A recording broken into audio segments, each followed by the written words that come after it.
नमस्कार दोस्तों, pregnancy life and new channel में आपका स्वागत है। डिलीवरी के बाद आपको रिलेशन कब बनाना चाहिए? सिजेरियन के केस में और नॉर्मल डिलीवरी के केस में ये दोनों समय अलग अलग हो सकते हैं। रिलेशन बनाने में आपको बिल्कुल भी जल्दबाजी नहीं करनी चाहिए, क्योंकि डिलीवरी के बाद वैजिनल एरियाज में इन्फेक्शंस के बहुत ज़्यादा चांसेस होते हैं। तो अगर आप डिलीवरी के कुछ समय बाद ही रिलेशन बनाएंगे तो आप दोनों को इन्फेक्शन होने के चांसेस रहते हैं। महिला के जो प्राइवेट पार्ट होता है उसमें से ब्लीडिंग और स्पॉटिंग होना बहुत ही आम होता है। अगर आपको स्टिचेस या फिर आपको टांके लगे हैं तो इनके खुलने का भी भय बना रहता है। साथ ही में अगर आपको किसी भी प्रकार का दर्द है तो आप बिल्कुल भी जल्दबाजी ना करें। तो दोनों ही केस की हम बात करते हैं। पहले हम बात करते हैं सिजेरियन की, जहाँ पे आपके स्किन में टांका लगा होता है और ये टांका जो होता है काफी बड़ा होता है आपके पेट के ऊपर, और ऐसे समय पे अगर आप रिलेशन बनाते हैं तो बहुत ज्यादा चांसेस होते हैं इसके ऊपर एक दबाव पड़ने के, ये जो स्टिचेस हैं इनके खुलने के, क्योंकि डिलीवरी के बाद इनको भरने में काफी अच्छा खासा समय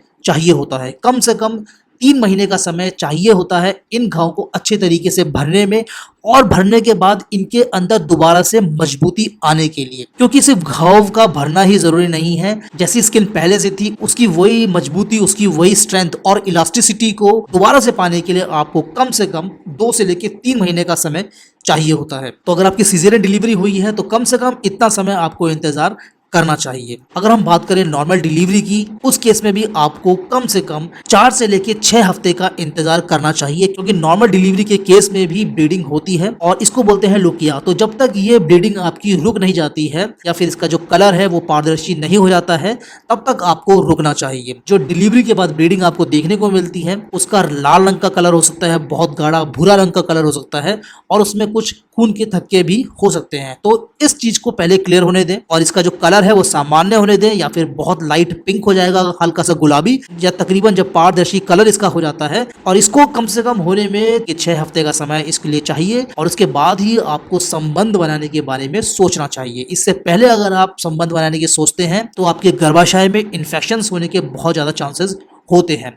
साथ ही में इस समय पे आपको पेन भी रहता है, और कई बार यहाँ पे स्टिचेस भी लगाए जाते हैं, क्योंकि जब बच्चा बाहर आता है तो कई बार स्टिचेस लगाने की भी नौबत आ जाती है। तो इनको अच्छे तरीके से पक्का होने के लिए अगर स्टिचेस हटा भी दिए हैं उसके बाद भी कम से कम आपको 3 से लेकर 4 हफ्ते का समय चाहिए होता है इस घाव को अच्छी तरीके से भरने के लिए। तो दोस्तों ये थी दोनों केस की बातें, नॉर्मल और सिजेरियन के केस में। दोस्तों आगे बढ़ने से पहले विनम्र निवेदन है कि अगर आपने अभी तक हमारे चैनल को सब्सक्राइब नहीं किया है तो नीचे सब्सक्राइब का बटन दबाएं और बेल आइकन को प्रेस जरूर करें। बेल आइकन को प्रेस नहीं करेंगे तो आपको हमारे चैनल के द्वारा नोटिफिकेशंस नहीं मिलेंगे और आप महत्वपूर्ण प्रेगनेंसी जानकारियों को मिस कर देंगे। तो बेल आइकन को प्रेस करें और उसके बाद आने वाले ऑप्शंस में से पहला ऑप्शन ऑल को सेलेक्ट करें। चलिए दोस्तों आगे की बात जानते हैं। अब हम कुछ सावधानियां जान लेते हैं कि आपको क्या क्या सावधानी रखनी है। डिलीवरी के बाद जो आपका प्राइवेट पार्ट होता है वो काफी हद तक ड्राइनेस लिए हुए होता है, काफी सूख जाता है, क्योंकि इस समय पे शरीर में जो हार्मोन्स होते हैं उनका जो स्तर होता है वो नीचे आने लगता है। जैसे कि एस्ट्रोजन हार्मोन्स जब नीचे आते हैं तो इस एरिया में जो घर्षण होती है वो बढ़ जाती है। तो इसके लिए आप आर्टिफिशियल लुब्रिकेंट्स का यूज कर सकते हैं, जो कि बहुत जरूरी है। इससे दोनों को ही रिलेशन बनाने में आसानी होगी, वरना दोनों को ही दर्द का सामना करना पड़ सकता है। पोजीशन रिलेशन बनाते समय आप ऐसी रखें जिससे कि महिला के डायरेक्टली पेट के ऊपर प्रेशर ना पड़ रहा हो, उसके यूट्रस पे भी प्रेशर ना आ रहा हो। सीजरियन डिलीवरी के केस में कम से कम 6 महीने तक आपको इस चीज का ध्यान रखना है। जो महिला के पेल्विस होती हैं वो इस समय पे थोड़ी सी खुल चुकी होती हैं, फ्लेक्सिबल हो चुकी होती हैं, तो आपका जो संबंध बनाने का जो एक्सपीरियंस है वो कहीं ना कहीं कम आपको महसूस हो सकता है। मांसपेशियां जो होती हैं वो बहुत ज्यादा टाइट नहीं रहती हैं, तो हो सकता है कि आपका जो ये अनुभव है ये डिलीवरी से पहले और बाद का एक्सपीरियंस बिल्कुल अलग हो। तो इसके लिए आप मानसिक रूप से तैयार रहें और ये समझ के बैठे कि इसको टाइट होने में अभी नेचुरल तरीके से थोड़ा सा वक्त लगेगा। महिलाओं को डिलीवरी के बाद रिलेशन बनाने का मन कर सकता है, और जैसे ही जो ब्लीडिंग होती है, लोकिया होता है, वो रुकता है, उसके बाद महिला को सेक्स करने की या फिर रिलेशन बनाने की इच्छा होती है। तो ये अलग अलग महिलाओं में अलग अलग तरीके से हो सकता है, लेकिन नॉर्मल केस में डिलीवरी के बाद महिलाओं को सेक्स करने की इच्छा होती है।